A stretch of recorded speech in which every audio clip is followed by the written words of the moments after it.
5 guys dressed up like George Washington show up at a car dealership in Naperville. It's front page news. Because the Tea Party, social, a grassroots, populist social movement called the Tea Party. The fake populist, rancid populist, if I could use a term from William Greider, billionaire funded, harshly reactionary, arch-regressive, paranoid, truly paranoid. I didn't want to use that phrase. I said this to Tony. We're going to do this chapter in the Tea Party book called Paranoid. He said, everyone always trots out that phrase. You know, it's from Richard Hofstadter, the paranoid style. And I started looking at the polling data, and I started looking at what they say. I said, it's back, baby. It really is. It's the paranoid style on a march. I don't care if Alexander Coburn thinks that's inappropriate to say. It really is. What's up with Coburn anyway? This, he wanted this like reach out to the militia movement thing in the 1990s too. And then the global warming stuff, it's really sad. I just said that on TV. I'll never get a piece of counterpunch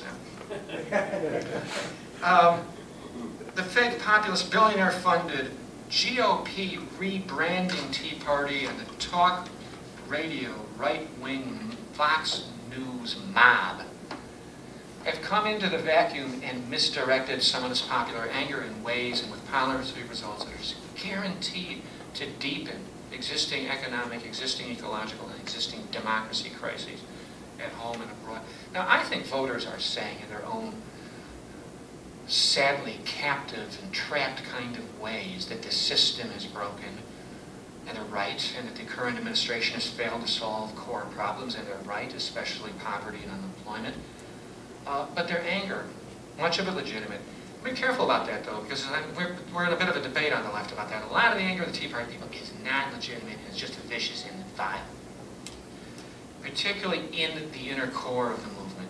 It's how you define it. The people call themselves activists, that they've given money, and they show up regular rallies, and they do stuff, are proto-fascist, many of them, as far as I'm concerned. You get out in the outer margins of the circles, the people are just telling pollsters that they have approval for and sympathy. The freaking Tea Party has just become like this blank sheet default way of saying, I'm pissed off. And a lot of those people don't support the Tea Policy agenda on anything. In fact, you know, the whole Tea Party is all about deficit reduction. And then those people, they tell pollsters, we think that job creation should be privileged over deficit reduction. Because they're unemployed. Imagine that. We were talking about that, Mike, about being unemployed just an hour and a half ago or thereabouts. And that anger is being dangerously captured by some very ugly and I think partly proto-fascistic forces. I mean, this thing is climate change denial is an article of faith in this so-called. It's not a pretty story. I'll tell you one thing that's really clear as I wrap up.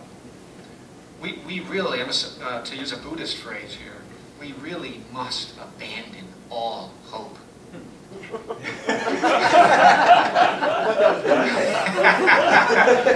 For moving any part of the progressive policy agenda forward at the national level now. I hate to say this, for at least for 2 years. This really interesting guy, Robin Hamill, this left-wing economist out of Portland, Oregon, has a very good piece that I highly recommend on CNET. We're still waiting on part 2, but part 1 is called Election Redux.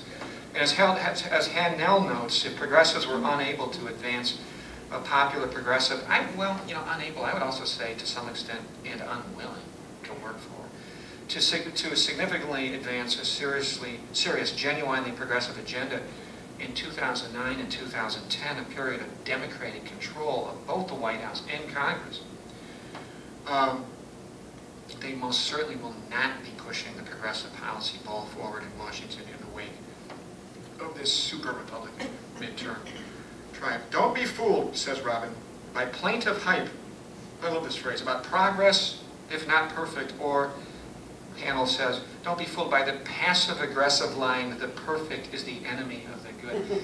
How many times did you get tired of hearing that in the last 2 years from Rahm Emanuel and in fact from Obama? You know, so we're not trying to be perfect here. We're trying to say what you're passing here, particularly like this health care bill, which is a giveaway to the insurance and the drug corporations. By the way, that's how most people understand it in the media reports, because everyone's opposed to the big lurch left by the Obama administration. And American people have rebelled against the socialist health care plan that Obama. What are you talking about? I should go talk to people. Have open-ended discussions with people. They know it's working class people. It's a corporate giveaway. What was I talking about? Oh, okay. Perfect is the ending. No part of the progressive agenda moved forward over the past 2 years, despite the fact that Obama won a significant electoral victory in '08, both in terms of popular vote and the Electoral College, by asking people to vote for a change. Listen, Hanel says, the '08 election was no cliffhanger, like Bush's stolen elections in 2000 and 2004. And unlike Bill Clinton's victory in '92, which was a gift from Ross Perot, I was glad to hear him say that. No one ever says that.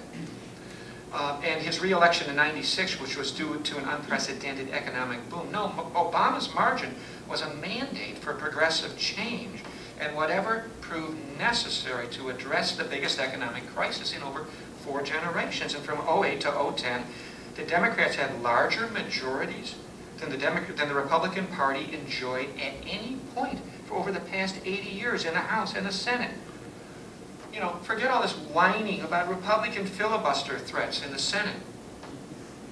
Lesson for progressives, says Robin Hanel. If a progressive agenda could not move 80 years, if a progressive agenda could not move forward in the last 2 years, if effective responses to the highest unemployment rates in 80 years were off the table, if the White House refused to get behind any climate bill, and the Senate would not bring a single piece of climate legislation up for a vote, then only a fool would expect any better results in a Washington awash with triumphant Republicans and cowed Democrats. And I might add, a Washington awash with unprecedented amounts of unaccountable, undisclosed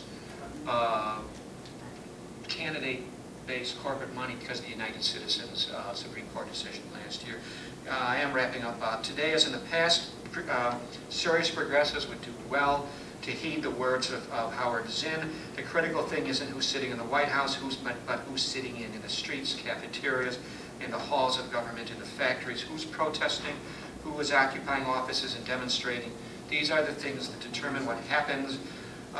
Who indeed? There are some good examples of Americans doing what Zinn has called for, and they are part of what he has called the unreported resistance, but there's not enough of that. The left really must come back to life in this country. We can talk about how that might happen and much more. I'll wrap up now. We'll go to question and answer. And also, when we've done with all that, we'll sell books. Okay, folks, it's right here. Here's the microphone. So if you have any questions of Paul or you want to pontificate briefly, here's your opportunity. We've got approximately 38 minutes. We're gonna shut this down at 4:25. I'm sorry, I always talk too long. I'm sorry. Thank you, Paul. Great presentation. Thank you. I want to go to your one of your last few comments, because I noticed you didn't talk a lot about that. The Supreme Court decision to open up money as free speech. Is it going to be able for investigative reporters like yourselves to actually find out how that money spoke in this election? I'm very worried about the statements that the UP are making about reconsidering the healthcare reform, and whether or not the same corporations, the pharma, and all them were putting money against the whole thing. And are we going to be able to find out how that money was used?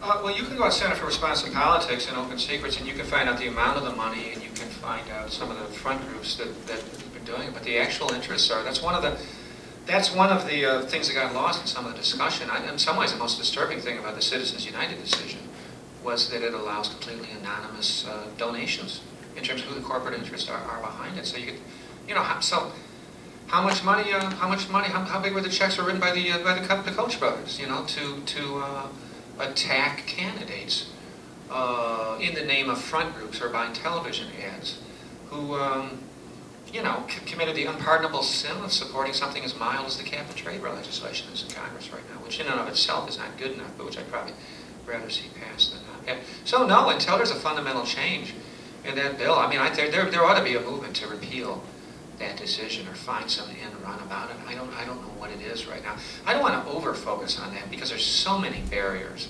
You know, you know, there's a wonderful book by William Greider called Who Will Tell the People that came out in the 1990s, and he hooks it off of how a lot of people on the left over-focus on just campaign finance because there's a million ways that big capital influence